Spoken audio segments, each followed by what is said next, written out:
Comedy Film Nerds Podcast. But let's talk about now, Leah. You saw this this indie film, Call Me by Your Name. Mm-hmm. That's like you said, it's an Italian movie. So what is this movie? Tell us about it. So I think it takes place in 1984. Mm-hmm. So, the glorious 80s. Great soundtrack. Oh, yeah. I was 7.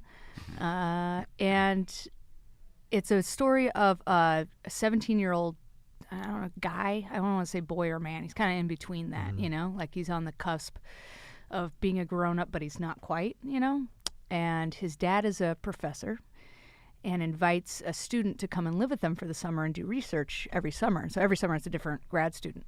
So this summer, this guy comes, I don't actually remember his name from the movie, Elio, and is the boy's name, the 17-year-old boy's name. And the actor, this visiting actor is played by Armie Hammer.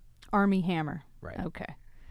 That sounds like the best military name ever. If you join the Army and you're like, Sergeant Armie Hammer.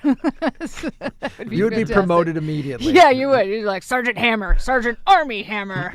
Anyway, so this old, he's an older guy. I thought he was maybe mid-20s, but that was just me, like, maybe hoping that they were, like, kind of close in age. My girlfriend thought maybe he was in his 30s, which kind of makes it like a, bit more of an age gap, And so there's a long build-up where you're watching Elio process everything. There's like girls that are interested in him, and he kind of is sleeping with this one girl a little bit, but then you just see him just start to become fascinated with this guy. He hates him at first, but then he becomes fascinated, and the guy basically opens up his world. They end up, it progresses throughout the summer until it becomes sort of the secret relationship that they're having. And then he leaves, because it's the end of the summer, and and Elio's left there with just this 17-year-old angst in his heart, and I don't know how many people are going to run out and see it, but Don't spoil. There's a really good scene in which Elio's dad acts like every gay person's fantasy dad, where he says all the right things and you're okay. Right. And what you had was great, and don't feel ashamed of it. And I think as a gay kid, growing up gay and not knowing what that was, it'd been real nice if someone had sat me down and been like, hey, this is cool. College would have been way better for me. It's pretty boring. I did a lot of sleeping. So then the film, and the director, by the way, his name is Luca Guadagnino. There's no way if you just spin an Italian accent on that. Guadagnino. There's no way I said Guadagnino Wazao. Sure. Wazao. He's done A Bigger Splash, a bunch of shorts. He did the documentary Bertolucci on Bertolucci, and I Am Love, and a couple other films. So So you feel like overall it was like a really well-made story? Yeah, I mean, it's kind of a slower, I felt like there's not the rich Italian part, but like the idea of being 17, and that was the first time I really fell for a girl and was like heartbroken and left, and like just all of that stuff, because I have a mental background where I'm like, oh, I get this story. Like, I understand what's happening. I know what Elio's going through. The girl that I was with was my age, so it wasn't like there was a huge weird age gap. Thank God. But how was it put together as a movie? Did you were you engaged in the story? Was it slow? Was it? It was a little slow, especially in the beginning, but they spent a lot of time really just showing off the beauty of northern Italy in the summer. So there's a lot of long walks. Yeah, what an ugly place. Yes. Terrible, it's gross. horrifying. Pick up your trash, Italy. Oh my God. Yeah. How do they live there? Yeah. Everyone is beautiful. Yeah, the scenery is beautiful. There's no, because my girlfriend and I are going to Italy at the end of this month, and so that was kind of. I'm sorry. I know. Christmas it's so in Italy. Hard. I know. It's so hard. It's going to be amazing. Do you need a comedy buddy to go along with you? Oh, yeah. Let's just bring a spare third dude with us. That'll be fun. The worst companion. Graham's here. go Hey, to Leaning Graham, Tower. can you go get us some cheese from the other side of town? That'd be great. We'll see you in 6 hours. Go lower in the boot if you don't mind, and come back when the vacation's over. Yeah, so part of it was she picked the movie as kind of preparation. There's a lot of Italian stuff, but it's very slow, and it's sort of, you start off with like one layer, and then it just keeps adding on layers throughout the movie of like, first you're in northern Italy, and then it puts on there's the layer of like, okay, there's something here between these two guys. You don't really know if the older guy is even into it or not. You know what I mean? So it starts off from the perspective of Elio and all that he's going through in his mind, and like you see him start to open up and like, is this me? Is this not? And then the other guy responds, and then there's like a very tense section where there's them trying to do that dance when you're first gay and you're still in the closet. And I don't know if anybody here is gay or not, but when you're first gay and you're still in the closet, when you meet someone you're interested in, there's like a dance you would do to try to, like, you know, where you drop hints and you're very subtle and you try to like, is this person I'm on curious. my side?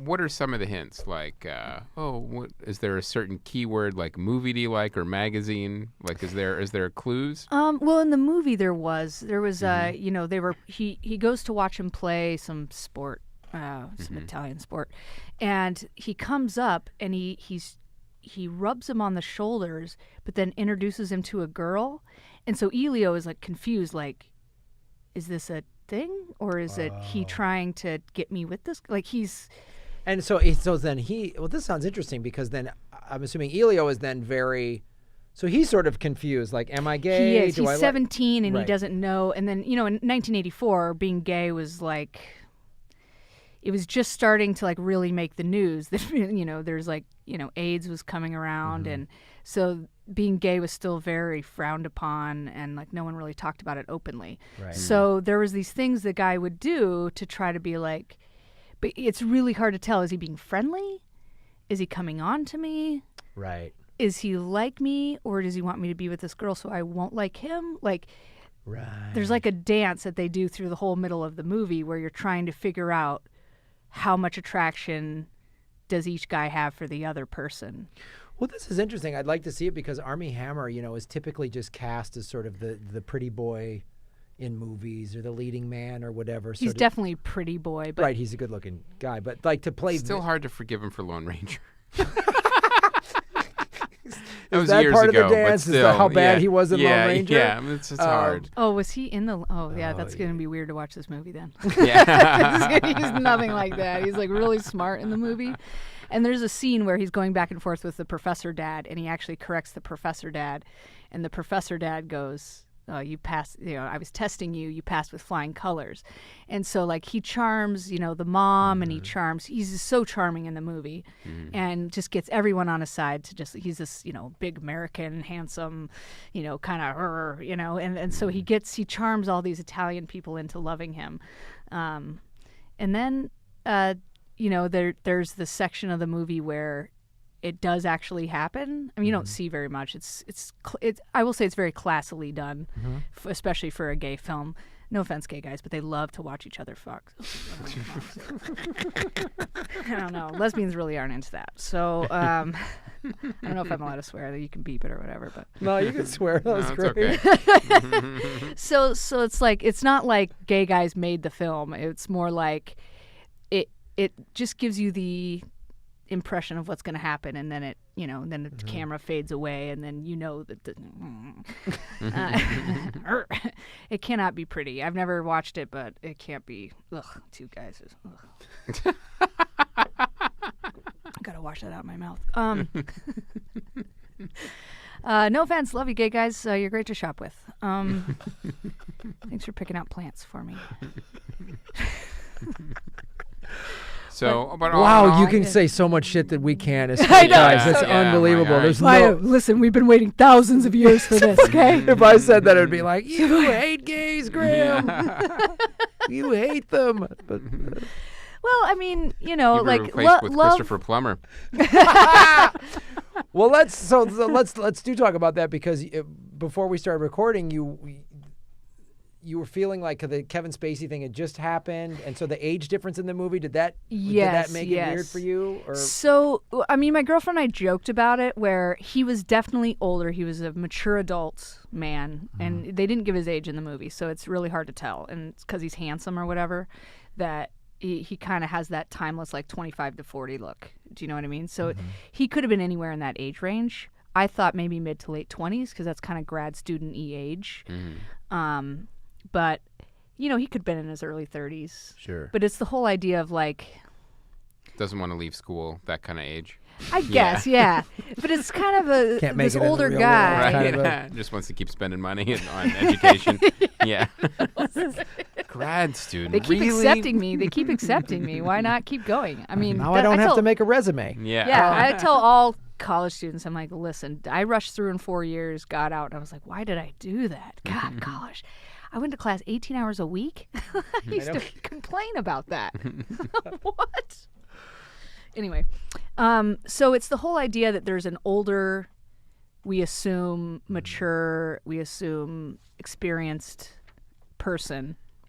And you could take it one of two ways. He opens this boy's world to show him a different form of manhood. Or it could be, is he taking advantage of his youth and inexperience and, you know, just that, all those feelings and emotions, is he taking advantage of that for what he wants? Do you know what I mean? And obviously he knows that Elio likes him. Does he go after Elio because, like, do they end up getting together because he's kind of that guy, or because he really has a love for Elio that kind of transcends age? Because you know, have you ever seen Harold and Maude? I'm sure everybody in here has seen. So that's like a, you know, it's like not that extreme, obviously, but just the idea that, and there is, I would say, like 17 is kind of that age where you're not really legal, but you feel all the adult feelings, right? Sexually and everything's kind of turned on at that point. And I probably know a number of gay people who have been brought out by an older person. And that kind of, somebody that's older that you respect is like, this is okay. And you're like, oh, it is okay. And then that didn't happen to me that way, but I know people that it happened to them like that, where they just were kind of teetering at the edge of the closet, and then an older, more experienced person came and was like, you know Open what I the mean? door. Right. So I would say, depending on how you took the movie, it could have a negative or positive impact based on the Kevin Spacey thing. Because obviously Kevin Spacey's a creep who went around harassing young men, which is, terrible. I don't understand. There's like 7 billion people on Earth, and granted you don't have access to all of them, but it's like a lot of people to meet. You know what I mean? Think about it. You have like 5,000 friends tops on Facebook. What are the chances you even met all of those people? You know what I mean? I know. Like, if someone turns you down, there's literally... And if you're a movie star, chances are you can meet a lot more people. Oh my God! If you're rich and famous, it's why would you even? If you're like, I'm interested in this person, and they said no, wow, I'll just turn to my right. Oh hey, you're like, Yeah, You don't have to turn all the way. I know. It's just, Your head just like, hey, how about you? No, how about, okay, good. Yeah. You know, like, there's someone while you're going, oh man, there's probably someone tapping you on the shoulder going, you're rich and famous, right? Right. Hey, you want to have consensual sex? right, like Bill Cosby, anybody. I know. And women would have lined up to like, whatever. Louis C.K. He's fucking rich. I know people that I've known about him for years. So that was one of those things when it was getting ready to come out. I was like I had given up supporting him publicly like over a year ago because I met somebody that he had done that to. I heard kind of like I always thought he was kind of a dick. And then I heard about it maybe a year and a half ago, and I got mad and went after him on Twitter because I was just like, I'm so sick of awful people getting rewarded in this business. yeah. And everyone's like, oh, he's a comedy hero. No, no one's a hero in comedy. You know what I mean? I'm sorry, you're not. You're a funny joke writer. Maria Yeah. Bamford is a brilliant comic. She's my friend. Tom Hanks. No, you know who's a hero? There's not. You have to save a life. Right? You know what I mean? Right. Did You you gotta pull put someone your out of life on the line to be a hero? Then you're a hero. Yeah. Right. So funny joke writer. Sorry. Yeah. Good filmmaker, good actor, doesn't cut it. You're not a hero. No. Yeah. If you're a fireman. You're a fireman. Yes. Yeah, Are you're you a an hero. ER nurse? Yes. Like what? Exactly, You're a right. paramedic? Have you delivered a baby in a casino? Yeah. Yeah. Come on. Was someone about to die and they didn't because of you? Right. You're the hero. Yes. Right. Wow, I loved your new special. Nope. Yeah. No, You're not a You're a hero. great comedian. Yeah. Yeah. You can be all. There's so many adjectives to describe greatness. Why that one? You know, like there's no way Louis C.K. has ever been a comedy. I've always been sort of ambivalent about him, and I of the big names, I would say I prefer Bill Burr. And you just sort of sit to like a little bit nervous, don't you? Just like all these people, you're like, is something coming? Who's coming Yeah, next? yeah, Who's yeah. Is next? something coming? How many down the shoes are going to pipeline? drop? Who's next? Yeah, I Yes. know. There's Who's gonna- Matt Lauer? That's it. That guy. Charlie Rose. Charlie Remember? Rose. Oh, come on. He looks he for sure was. I had no doubts about Say it Charlie ain't Rose. So, Chuck. I Yeah. just am like, So- yeah. Anyway. Yeah. All right. But anyway, so the whole idea of Kevin Spacey being older and a creep Right. sort of does infiltrate your mind when you're watching this movie and just think Yeah, I'm like, sure that was, thought about in the marketing campaign too for this movie. I'm like, oh God, what terrible timing. Yeah, oh, for sure. It was the worst timing So- ever, but All right, well, let's. I shot first, kitten heads across the